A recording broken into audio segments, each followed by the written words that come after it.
of this contributes to your awareness, your understanding of how your content consumption habits and patterns reflect your experiences as a consumer. And more than that, they reflect your consumption history, your personal consumption legacy, as a reflection of what you'll be able to leave behind as a marker of who you were as a consumer.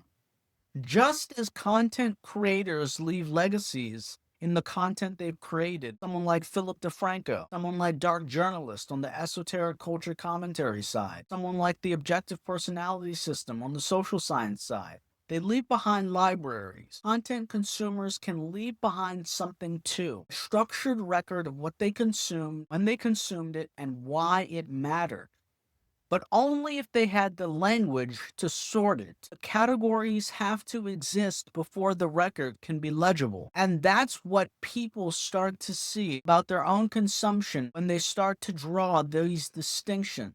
They start to see patterns. They start to see instances where they are operating in a totally undifferentiated way.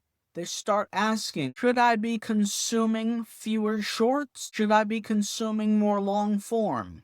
Is short form my lane as a consumer? Because if adding videos to playlist is taking up so much time that your fingers are getting tired swiping and adding, you have to ask yourself, is it worth it?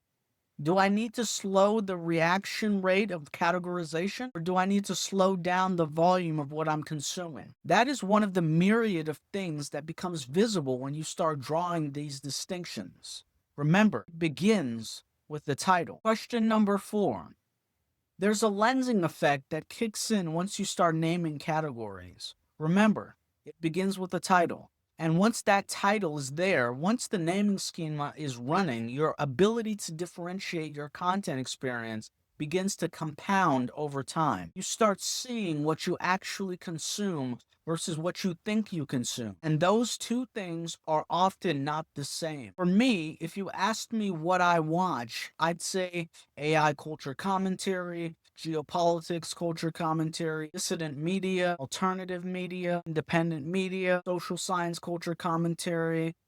And then I'd add crypto and blockchain and financialization. And actually, let me be precise here because there's a difference between financialization culture commentary and financial culture commentary. Financialization is talking about the content of how financial technique has exploded in relevance to the everyday average consumer. Financial culture commentary is something more distinct about markets and the marketplace of financial technique. And even that distinction, that correction tells me something. My Consume Digest has enough resolution in the financial domain that I can feel when I'm collapsing two different things into one. That's the lensing effect. What does that gap between what you think your Consume Digest looks like and what it actually looks like tells you? It tells you what you actually value. It tells you what you actually completed watching instead of what you started and abandoned, what you committed to seeing when you decided to put a video in a playlist versus what you imagine yourself consuming in the future. And it tells you what YouTube gets it wrong. Sometimes it'll show you a video as completed when you didn't finish it. Sometimes it'll say, would you like to finish watching this video? For something you already watched through. Those small heuristics, what the platform thinks you did versus what you actually did, are part of documenting your experience as a content consumer.